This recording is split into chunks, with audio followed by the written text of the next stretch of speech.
expansion of the story into this longer version occurred in Judeo-Arabic and not in Hebrew. And there are big questions about this. How did the text go between Judeo-Arabic and Hebrew?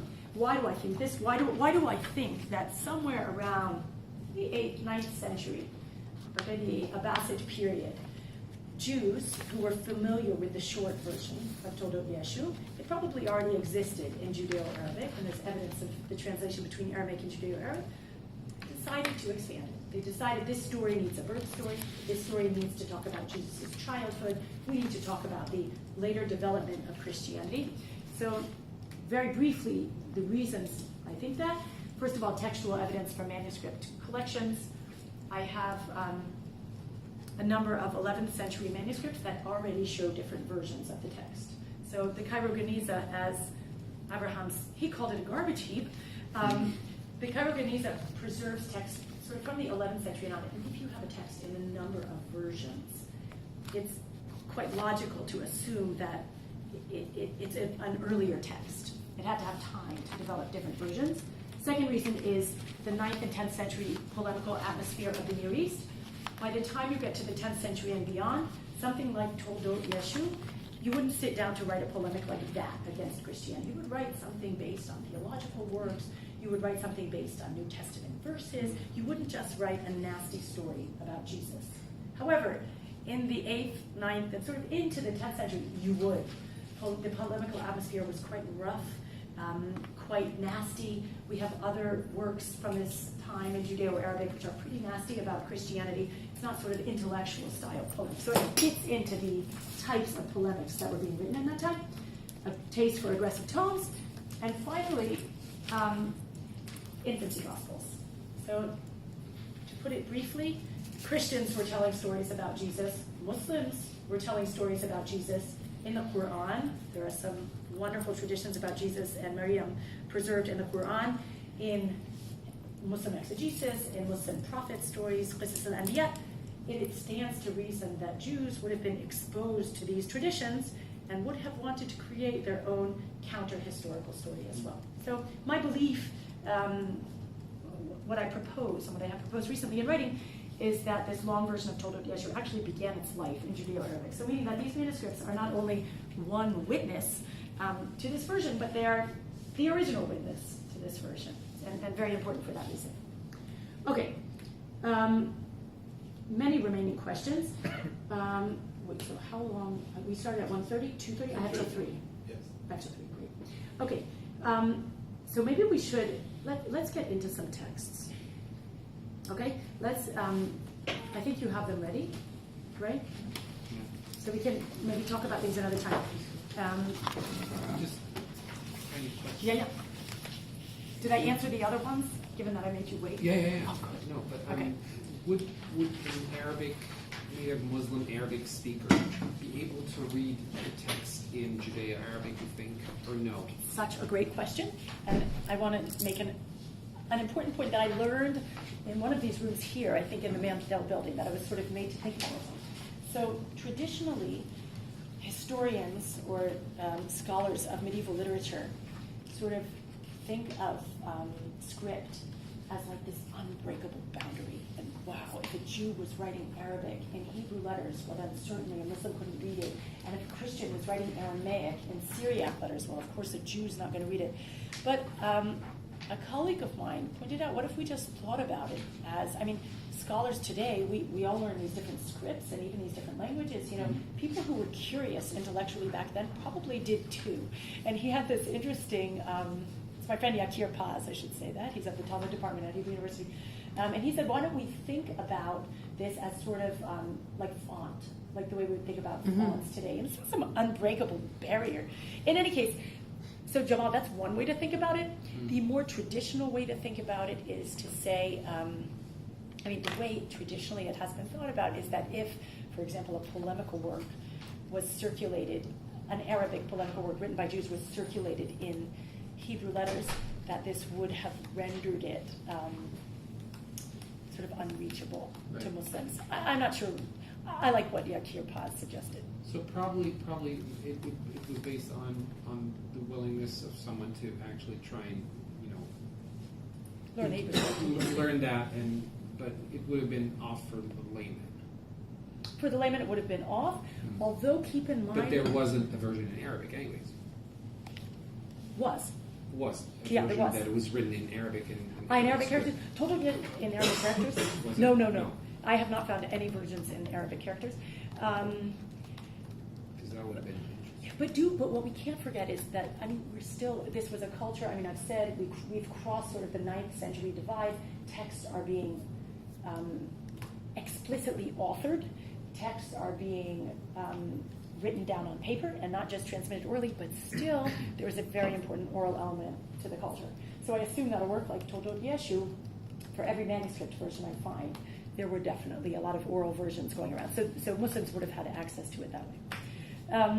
So maybe let's look at the introduction I brought first, because this is sort of a text that's sort of emblematic of the period that we're talking about. So I put it up on the screen. Anybody want to read? Anybody want to? Yeah, Jim. in the original Arabic. I mean the Judeo-Arabic. Maybe I'll ask you after in the Arabic. Let's read first in English. Praised be God, the God of Israel, creator of the heavens and the earth in his power and greatness, who destroyed the blaspheming tyrants and showed preference to the beloved righteous. Master of masters, motivator of the heavenly forces, emancipator of captives, mover of clouds, ruler of rulers, the all-powerful and the staunch, the clear truth, crusher of the polytheists, humbler of the blasphemers, destroyer of the oppressors, annihilator of the wicked, and protector of those close to him and the righteous. Okay, so if we summarize, so what have we had till now in this text? What do you note about what's interesting about this to you? Represented as a religious text. Say it again, It Itai? is represented as a religious text. This is the kind of introduction. Oh, you mean, why do you say that?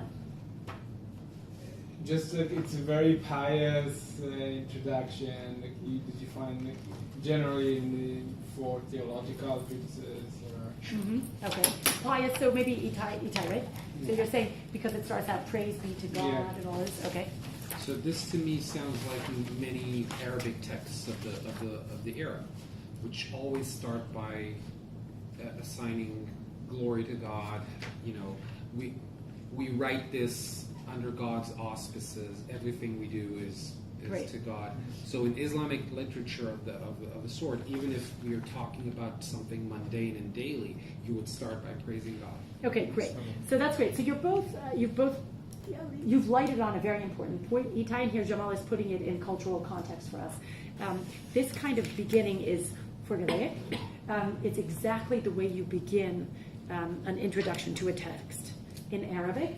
By the way, I'll make the point that since many of you focus on European literature, many of these Arabic formulaic tendencies were brought into Jewish literature in general because of what happened in Al-Andalus, in Iberia. Meaning, I mean, that was sort of the location. If we have to, I said, you saw my slide, 300 years of composition in Judeo-Arabic. Why do I say 300 years?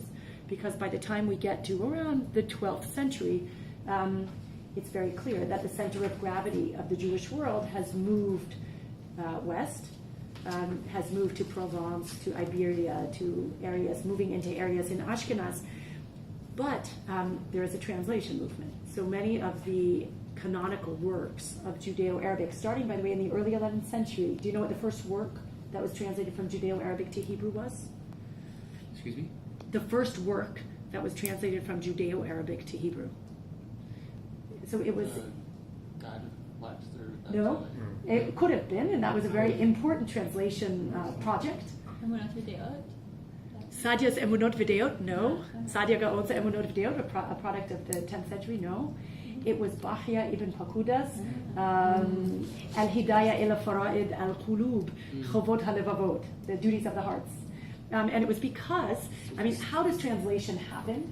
And this gets back to what Avital said in the previous section, where we have to, we always strive to get into the minds of, the people we're studying. It's not translation, like translation happens today, but it's when you have two communities in contact. One is using a certain language, the other does not know that language. So here we have Provence, the communities of southern France, and they said to the Jews of Iberia, we heard you have this wonderful, this important work. Could you translate it for us?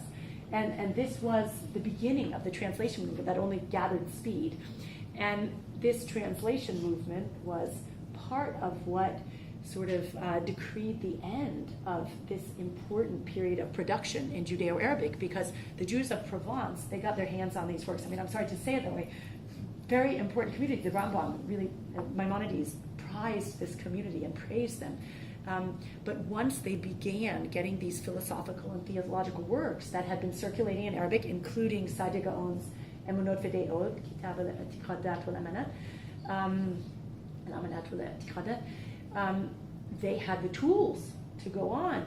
And the East went down and the West went up. And whatever was not translated into Hebrew from Judeo-Arabic didn't make it into the canon. And this is why I have this project, such as the one mentioned in my introduction, to sort of scrape bits of Rav Saadia Gaon's work, Al-Kisani's works out of Ginizot, because they didn't make it into the canon. They were in Judeo-Arabic. Anyway, that's about, so anyway, these formulaic expressions became part and parcel of medieval Hebrew writing because they were, but anyway, Jamal recognizes it because it's all from classical Arabic literature. This is called the Basmala. Our author, you can see, starts it out with Tabarak Allah, Ilahi Israel, and not with Bismillah Rahman Rahim. Yeah. But it's the same idea.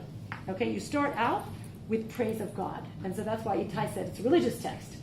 Although all texts are religious then, almost, aren't they? It's the same. Yeah, so we praise God. So what is the praise of God? The praise of God in particular themes. So note that the theme is getting closer and closer to the theme of our work. Okay? So let's see what happens next. Another reader? Anyone else? Want to read Jane? Go for it. Who saved the children of Israel from the Pharaohs, who are the Christian infidel people, and who gave them the cursed Jesus, the Nazareth, and who, my sights fail me, and who caused them to follow him in severe blasphemy due to his great ignorance, and caused their leaders to perish by means of cursed counsel, and caused them to worship wood and idols and God, the blessed and exalted, caused him to perish within a short time because of his blasphemy and overstepping with bounds. And Israel suffered great difficulties on his account, and they tried to return him to the correct path, but they could not. Okay, thanks, Jane. So what's happening here now in the text? We have the praise of God, and where are we now? Straight into the mix of it. Okay, so first of all, we're still talking about God, right? But we just segued into the topic of our composition, right? It's interesting because Yeah. I think in rabbinic literature there's a trend to want to portray, I guess, let's say, heretics as hyper-learned, and here it's describing him as ignorant. Yeah. And also later, as I recall, we had a bit where he was making an interesting argument about teaching a law in front of the master, which is from the Gemara, and he had quite an interesting take on it. Uh-huh. So how does this ignorant work with either of those things? Great. I think so that's a really important point, what Jesse's pointing out. The idea of Jesus in particular as being someone who was smart, as someone who picked things up fast. I mean, it's by the way, not just in the Talmud, it's a trope of late antiquity about Jesus. I mean, the infancy gospels that Avital was mentioning these are some of the featured stories. Jesus who can put his teacher to shame. Jesus who, when his teacher is teaching him, alpha, beta, gamma, he's explaining the deep philosophical meanings of alpha, beta, gamma. So this is a really important point, Jesse. What you're pointing out very much ties in with the idea that this introduction does not really go with the text. It's an addition. And it's really interesting. I'm waiting for you guys also. I'm going to say, this is a completely polemical introduction. Okay? Right? It's an introduction that is very much, it has these Near Eastern formulas, and it's written, the Jew who sat down, I'm very fascinated by this introduction. I have it surviving in 2 manuscripts. Did we read that in class, Yonatan? I don't think we did. Okay. Yonatan is a superb manuscript reader. I'm lucky to have him and other students like him in my courses. But this is a very, and this opposes, I mean, I have to point out, I pointed out that in the Near East, this composition wasn't seen as so polemical, right? That's what I said. But this introduction, which was affixed to at least one version of Toledot Yeshu, belies that. And what you're saying really fits in with the idea that it's a bit different. It sounds different, and I really appreciate your pointing that out. Yeah, so this is, somebody wrote this and affixed it to the text. It's a definite addition, and I really appreciate what you said.